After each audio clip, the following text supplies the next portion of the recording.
সাথে বলুন সুবহানাল্লাহ। আরে আমি যদি যাই গো মরে বিদেশের মাটিতে, আর লাশটা আমার পৌঁছে দিও মায়ের কাছেতে, লাশটা আমার পৌঁছে দিও বাবার কাছেতে। আমি যদি যাই গো মরে, আমি যদি যাই গো মরে বিদেশের মাটিতে, লাশটা আমার পৌঁছে দিও মায়ের কাছেতে। এই জগতে মায়ের মতো নাই কেহ আপন, এই জগতে মায়ের মতো নাই কেহ আপন। আর সেই মায়েরই না দেখিয়া দিও না দাফন। জোরে বলো। এই মা ছাড়া আপনার বেড়াদার আপনাকে কেউ দুনিয়াতে বেশি ভালোবাসে? হ্যাঁ, পারবে? যে বিবি বলে আমি তোমার জান, বলে না পারবে? এ বেড়াদার বন্ধুগণ ভাই, হাদিস শরীফের মধ্যে এসেছে আপনার আমার দয়ার নবী মায়ার নবী মুস্তাফা কি বলতেছে জানো? আমার আপনার রাসূল পাক বলতেছে যে নিজের মাকে খুশি রাখতে হবে, নিজের আপনার মাকে খুশি রাখতে হবে, নিজের বাপকে খুশি রাখতে হবে। একটা লোক হজ করতে যায়, বেড়াদার হজ করতে যায়, বেড়াদার 4 লাখ 5 লাখ 6 লাখ টাকা খরচ করে, কিন্তু বলতে পারবে না তার হজ কবুল হয়েছে কি হয়নি। সে বলতে পারবে না সে আপনার বেড়াদার তার হজ কবুল হলো কি হলো না। কিন্তু বেড়াদার আমার দয়ার নবী মায়ার নবী মুস্তাফা বলে কি, বেড়াদার যদি কেউ নিজের মাকে খুশি করে, মা যদি আওলাদের প্রতি রাজি হয়ে যায়, আমার আল্লাহ তাআলা একটা মকবুল হজের সওয়াব তাকে দিয়ে দেয়। বেড়াদার শুনেছেন হয়তো আপনারা। আসুন একটা ঘটনা আপনাকে বলি, আমি আপনার সংক্ষিপ্ত করে সব শেষ করে দেব। একজন হজ করতে গিয়েছিলেন, হজ করতে লম্বা ঘটনা সংক্ষেপে। মাকে না বলে মায়ের সঙ্গে বেয়াদবি করে, মাকে না বলে তিনি যখন হজ করতে যায় মক্কার দিকে, বেড়াদার চলতে চলতে চলতে মসজিদের মধ্যে এক জায়গায় রাতটা কাটবে, ওখানে আল্লাহর ইবাদত করবে, আর সেখানে আপনার বেড়াদার জিকির আজকার করি। সকাল বেলায় আবার হেঁটে হেঁটে আপনার মক্কা মদিনার দিকে রওনা হয়ে যাবে। হঠাৎ করে হয়েছেন কি, তার মা দেখছে আমার বেটা নাই। বেড়াদার আমি মাকে না বলে চলে গেছে, আমি মায়ের যিনি সারা ছিল, আমি মায়ের যিনি আপনার সারা, আজ আমার বেটা আমাকে না বলে চলে গেল। তাই এই মা দোয়া করেছিলেন, আল্লাহ আমার বেটাকে বিপদে ফেলিয়ে দিও, আমার বেটাকে মুসিবতে ফেলে দিও। এ বেড়াদার আল্লাহর দরবারে মায়ের দোয়াটা কবুল হয়ে যায়। হয়েছিলেন কি দেখো, হঠাৎ করে আপনার বেড়াদার ওই ছেলেটা যেই বাড়িতে যেই আপনার গ্রামের মধ্যে যেই মসজিদের মধ্যে ইবাদত করছিলেন, সে গ্রামের মধ্যে একটা চোর প্রবেশ করেছে। চোরটা যখন প্রবেশ করেছে ভাই, চোরটা প্রবেশ করতে নাই, হঠাৎ করে হয়েছেন কি জানো, আপনার বেড়াদার খবর হয়ে গেল, গ্রামবাসী জানতে পারলো এই গ্রামের মধ্যে চোর ঢুকেছে। চোর জান বাঁচার জন্য পালাচ্ছিল, মসজিদের পাশে গিয়ে চোর যেন সেখানে গিয়ে আপনার গায়েব হয়ে গেল। চোর আর নাই, চোরকে দেখা যায় না মুসলমান ভাই। কিছু আপনার মানুষের সন্দেহ হলো চোর মসজিদে আপনার ঢুকতে পারে, একটুখানি দেখো। আপনার কি দেখতেছে কয়েকজন নামাজ পড়তেছি, লোক বলতেছে ভাইরা দেখো চোর জান বাঁচার জন্য এখন আপনার সাধু সেজেছে, এ নামাজি সেজেছে, এ নেককার সেজেছে, আসো আসো আসো। সবাই গ্রামবাসী গেল, তাকে একটা হাকিমের কাছে নিয়ে গেল। হাকিম কি করলো, সিদ্ধান্ত করে আপনার দুটি পা কেটে দিল, দুটি হাত কেটে দিল, দুটি চোখকে তুলে নেওয়া হলো।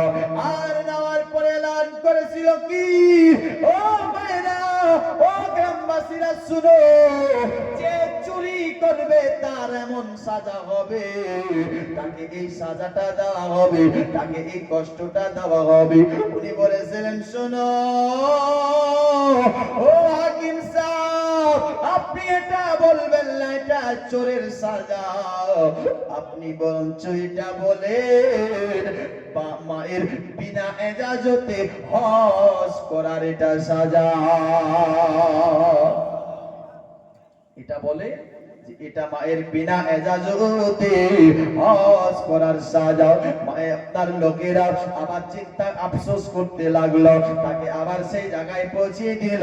এদিকে মা ছিলেন বা আবার আল্লাহর কাছে দোয়া করে, রব্বুল আলামিন তুমি হয়তো আমার ছেলেকে নিশ্চয়ই কোনো বিপদে ফেলে দিয়েছো, আমার ছেলেকে আল্লাহ তুমি আমার কাছে পৌঁছিয়ে দাও, আমি আমার ছেলেকে দেখতে চাই, আমি আমার ছেলেকে দেখতে চাই। আল্লাহর কি রহম হয়েছে, আল্লাহর কি দোয়া হয়েছে, মায়ের সেই দোয়াটাকেও আল্লাহ তাআলা কবুল করে নিয়েছে। এ বাবাজি বন্ধুগণ ভাইরা, এই ছেলেটা আবার যেন সেই বাড়ির মধ্যে পৌঁছে গেছে। যাওয়ার পরে ছেলেটা যেন আপনার বলছি, বাড়িতে কে আছো, আমাকে একটু খেতে দাও, আমাকে একটু খেতে দাও। মুসলমান ভাইরা আমাকে একটু কিছু সাহায্য করো।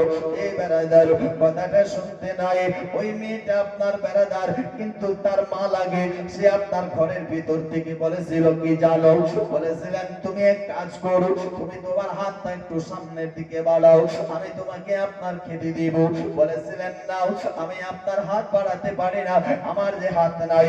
তাহলে এক কাজ করো, তুমি আপনার হেঁটে হেঁটে আমার দরজার সামনে আসো, আমি তোমাকে সেখানে আপনার খেতে দিচ্ছি। দোস্ত বন্ধুগণ ভাই বাবাজি, সে মেয়েটাকে বাচ্চাটা বলেছিলেন, ও মা আমার যে দুটি পাও নাই, আমি যে চলতে পারি না।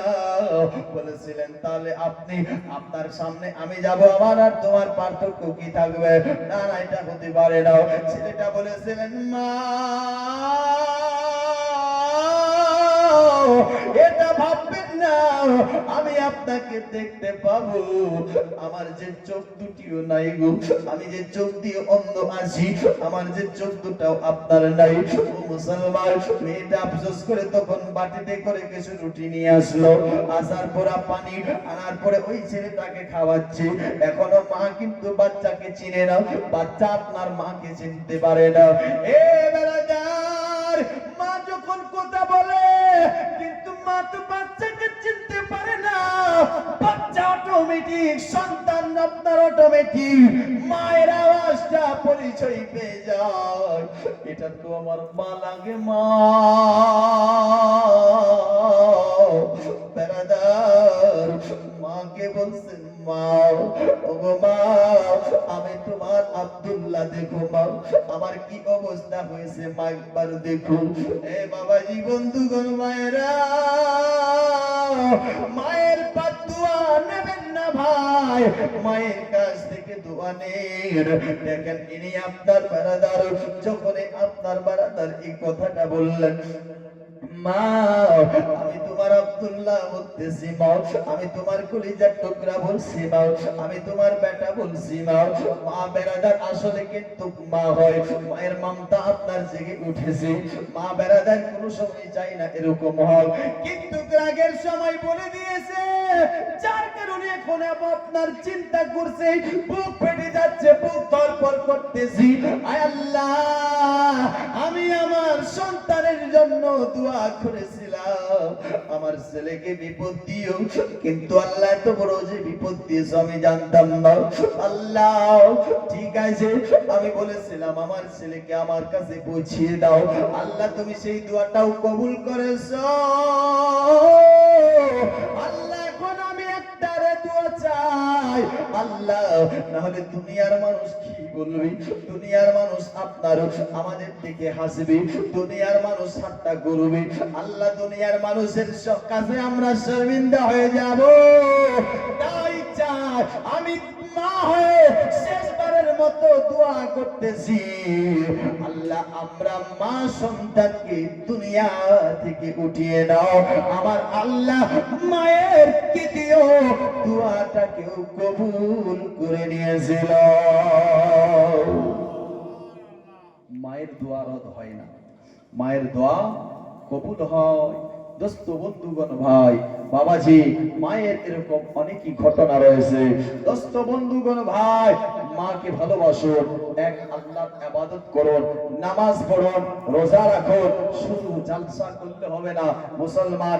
আপনাদের ইমাম সাহেব আছে, ইনি দেশ ছেড়ে বিদেশে প্রোগ্রামে যাচ্ছে। দোস্ত বন্ধুগণ ভাই, আপনার বেরাদার আমার থেকে অনেক বড় বক্তা, বড় ভাই, বড় দাদা, বড় মৌলভী সাহেব, সব দিকে বড়। আর আমি ইনার দোয়া চাচ্ছি, ইনি যেন আমার জন্য সবসময় দোয়া করে, যেন উনার পিছে পিছে আমি চলতে পারি, নাকি এই দোয়াটা চাই।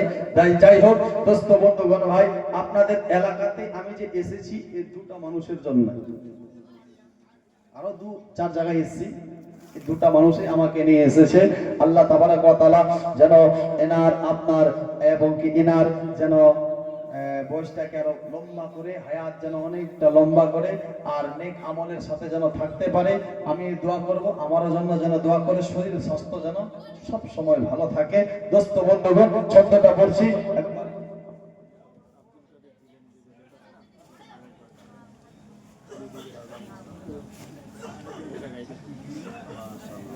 শুনবেন, আপনারা শুনবেন। যেটা প্রথমে গিয়েছিলাম ওটা উনি আরেকবার শুনতে চাই। অলি দিকে রাজা মহারাজ বলবো।